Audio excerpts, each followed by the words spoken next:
Marketing isn't some mystical force. It's measurable, trackable, and strategic. But to truly dominate in real estate marketing, you need a game plan. In this session, Tom Ferry breaks down 5 key strategies that can transform how you generate leads and close deals. Let's dive in.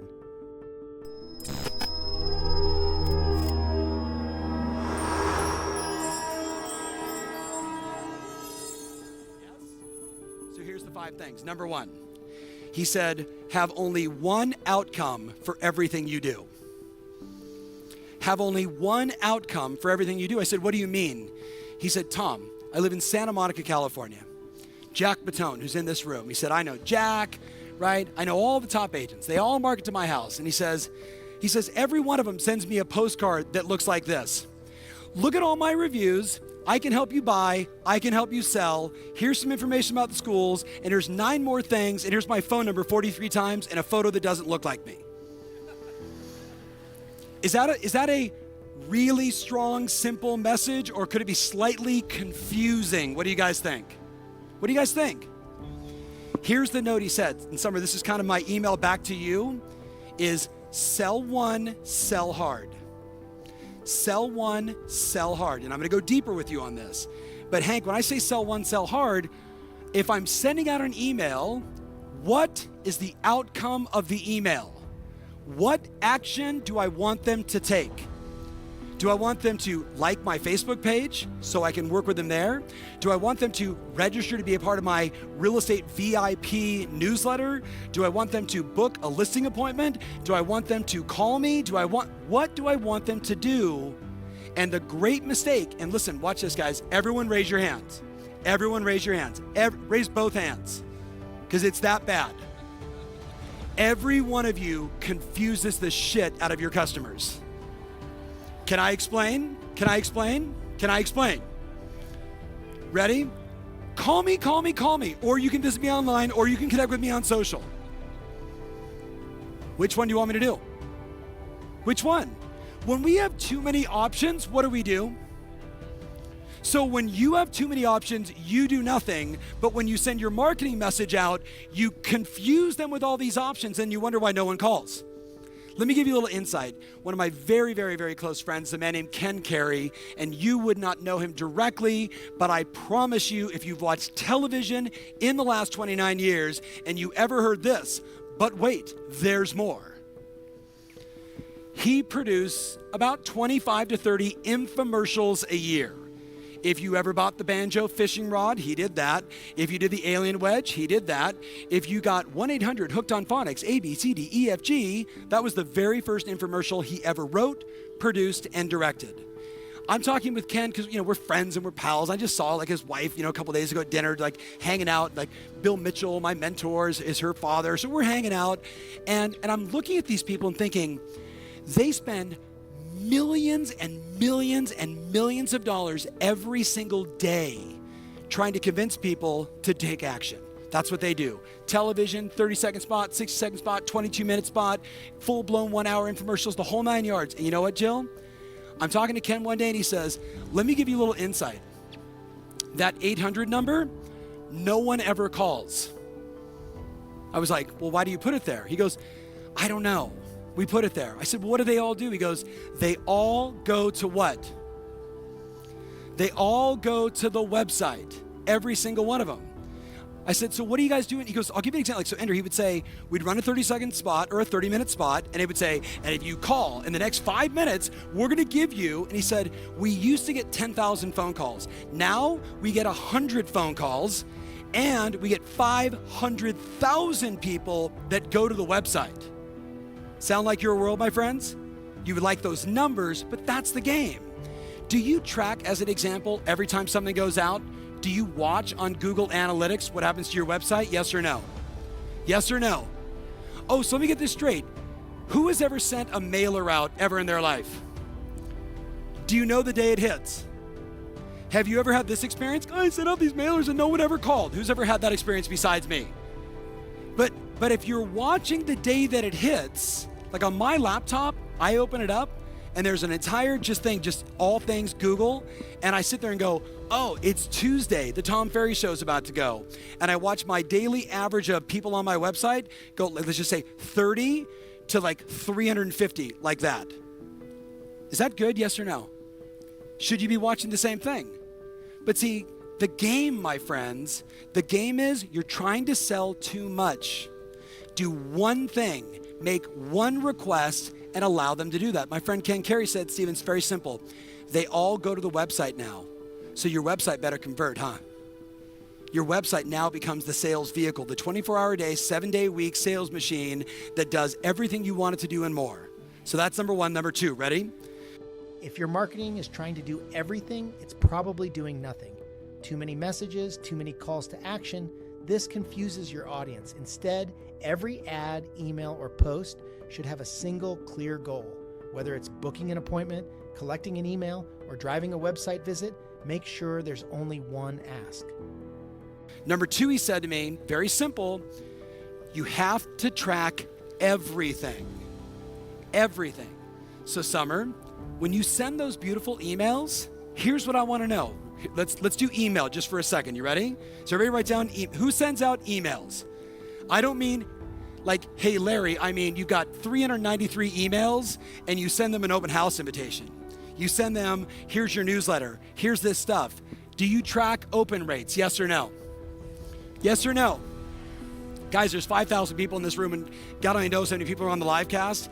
And I didn't get a lot of yes. I got, right? We track every email's performance. Can I tell you why? Because marketing is math and email's free. You with me on this? And the difference between the average, which is about 18.6% open rate on 100 emails, that means 18.6 people got my message. What if that 18.6 goes to 30? Is the delta between 18.6 and 30, is that an important thing? What do you guys think? That's that many more people that are now reading and getting this message and able to see my open house, see my new listing, see my marketing, see what we're doing. But a lot of us, we're just sending out emails. Do you track this? Ready, guys? From email to click to site. Are you tracking that?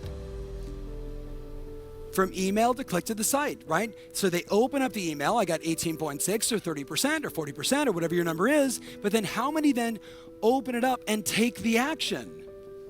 Now, I know for a lot of you inside the room, your brain's like, oh, I don't like all these numbers. Look up here. Do you like numbers in your savings account? There is a direct correlation to numbers in my savings account and numbers in my marketing. The more I know these numbers in my marketing, the more I can turn it up and turn it sideways, and then the savings account goes up because everything in marketing is math. Make sense? So let me give you some things you might want to write down. You ready? For example, bit.ly, bit.ly. If you spell it wrong, Google will say, did you mean? And it's that one. Bit.ly, Google Analytics. Google Analytics. Matter of fact, I'm going to make it really simple for you. Who's watched one Tom Ferry show ever in your life? Just say I. Did you watch episode 53? On episode 53, Christoph, my marketing director, Marnie, who is this powerful rock star somewhere inside this room, you can't miss her beautiful red hair, orchestrating this magnificent team. She looks down at this and she says, Tom, you're shooting episode 53. You're telling people everything that we do. I'm a little nervous that our customers, yes, I get it, but like all of our competition's gonna know how we drive all this traffic, how we convert. And I'm like, I don't give a shit. I don't give a shit. I want my customers to know. So write in your notes, study episode 53. And if you actually go 53, 54, 55, 56, I actually forced the hand of my own team to share 10 best strategies of email marketing, 5 things that should be on every one of your landing pages. And we just shared everything that we do. Now look up here, my friends. I'm not saying that we are the best marketeers. We certainly have room to grow in that area. But watch this. I'll generate 54,700 new leads this year. How about you? My cost per lead is about $20 per lead. Every 5 leads I generate, I get like 2 appointments. Every 2 appointments, I get 1 person to show up. Every 5 that show up, I get 1 new client. It's just math. You with me? Would the same rule apply to you? Yes or yes? Yes or yes? What gets measured gets improved. If you're not tracking email open rates, website traffic, or call responses, you're flying blind. Data tells you what's working and what needs tweaking. Marketing isn't just creativity, it's math, and the numbers will guide your next move. Number 3, write this down. You ready? He said to me, you need to move from startup to growth immediately. You need to move from startup to growth immediately. So I said, well, what does that mean? And he said, Tom, here's the mistake. And please write down the mistake. The mistake is one person trying to do it all. One person trying to do it all. And I was like, oh, that's painful. Because I was at the time thinking marketing was a cost, that marketing was an expense, that salaries of marketing people and even outsource partners, and that all of that was expense, not every dollar that we invest into marketing, we generate more revenue and clients. And when I got that connection, so here's what he said to me. Please write this in your notes. You ready? He said, startup is one person doing everything versus growth. Growth is a dedicated leader empowered to go build the business. Growth is a dedicated leader empowered to go grow the business. So I'm going to give you 4 or 5 job descriptions or 4 or 5 titles, and I want you to list them all out, and then you can just kind of tell me who's responsible. You ready? So who does your marketing and automation on email? Let's write them all out. Marketing and automation on email. Just write down marketing and automation on email, because if I called my guy John Wesley in charge of email, he'd punch me. He's like, no, bro, I'm marketing and automation. I make the whole thing work, right? And he does. Here's the second one. You ready? Who's in charge of social to appointments? Social media to appointments. Who's in charge of that? Who's doing variation testing on 50, 60, 70 Facebook ads at all times to figure out that a beautiful gal with an orange blouse sitting on a white leather sofa drinking orange juice and looking at a white iPhone produces really well, but when you get rid of all that and just put a map up, you drive your cost per lead from 12 down to $2. Who's doing those tests for you? Who's doing those tests? Look at the third one. Who's responsible for direct mail? Who on your team is responsible for testing headlines, watching what's working, being relevant to the marketplace, driving traffic back to your website? Number 4, you ready? Who's responsible for following up and nurturing every lead? Because that's a part of marketing, right, guys? Who's in charge of like every lead that comes in, instantly being on the phone with them? Who's in charge? And then number 5, this is the one you all love. Who's in charge of making things look pretty? You know, the right photo, the right brochure, the new business card, changing your font to Helvetica, like all that stuff. Write this word down.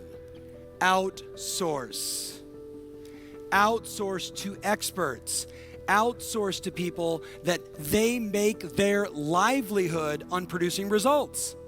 They make their livelihood on social to appointments. They make their livelihood on call to convert. They make their livelihood on direct mail. Stop trying to be the expert of everything. Look up here. Be the expert going on appointments. Be the expert at negotiation. You do those 2 things, everything else can be outsourced, yes? The top agents and teams don't operate alone. They leverage specialists. From digital marketing to lead generation, outsourcing allows you to scale faster while staying focused on closing deals. Said, Tom, if you're going to do this, the game now, number 4, write down, is an ABT culture. Is an ABT culture. I said, what do you mean? He said, you're a sales guy, so give me the ABC. And I go, oh, sales guy. Oh, always be closing. He goes, yeah, you're stupid. Don't. No. ABT is always be testing. Always be testing. I said, what do you mean? He said, do you guys send out emails? I said, yeah, we have a huge double opt-in email list that's been growing for, 12 plus years. And he said, what's your open rate? I said, God, I think we do really well. We're like in the 30% range. It's a really big part of our business. It's like better than everything else we do. And he goes, so when you send an email out, how many variations of the same email do you send? What do you think the answer was? Back then, I'm like, well, we send 1. He goes, oh. He goes, what? He goes, how many emails? I'm like, I have like 200,000 people on my email list. They're all over the world. And he goes, by the way, do you know the best day to send your email is Tuesday? I was like, Tuesday? He goes, when do you send your emails? I go, well, Monday's forever. And I go, now we're doing it on Tuesday. When do you send your emails? I said, why Tuesday? He said, because it's the day that more people open up their email on Tuesdays than any other day. And since the only game is get more appointments, I need them to open it up. Does that make sense? Tell your buddy what day you send your emails. Now, we send them other days as well, but the big dog email is every Tuesday. Does that make sense? He said, but why don't you just test it? Why don't you test Thursday versus Tuesday, Monday versus Tuesday, Friday versus Tuesday, and Michael, see what happens. And guess what? More people open their email on Tuesday than any other day. Does that make sense? He said, and when you send that email, why don't like the first 100 be this headline, and the next 100 be this headline, subject line, and the next one be this 100. I'm like, dude, this is complicated. He said, Tom, you're sending this stuff out. Don't you want people to read it? This is important stuff. Yes or yes, guys? This is where no one's talking about this in our world. Always be testing. Always be testing. But the key is it's a culture of testing. That we are a culture of, we tested this versus this versus this, and we're always testing to see what is going to produce the best result. Does that make sense? Good marketing isn't set and forget. It's a constant experiment. Split test headlines, try new email subject lines, and tweak your ad creatives. The market changes, and so should your approach. What worked yesterday might not work tomorrow, so keep testing. Okay, number 5 and the last one. Write this down. He said, the sales team has to match the marketing. The sales team has to match the marketing. Because if you're spending your time and your energy to generate all these leads and you're handing them over to people that say, these leads are weak, or as Kyle Whistle said to us yesterday in Tom X, that 55% of all leads never even get responded to, we have a problem, do we not? All right, so debrief very quickly with your buddy. That guy, look up here, guys. That guy helped us take our business from here to here.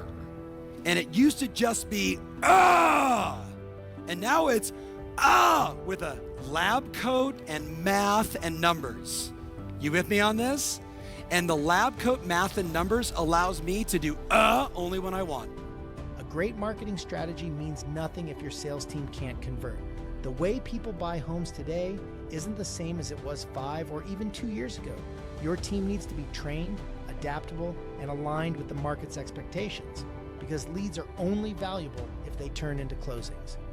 Mastering these 5 strategies isn't optional. It's the key to dominating your market. The agents who implement these principles are the ones winning the game.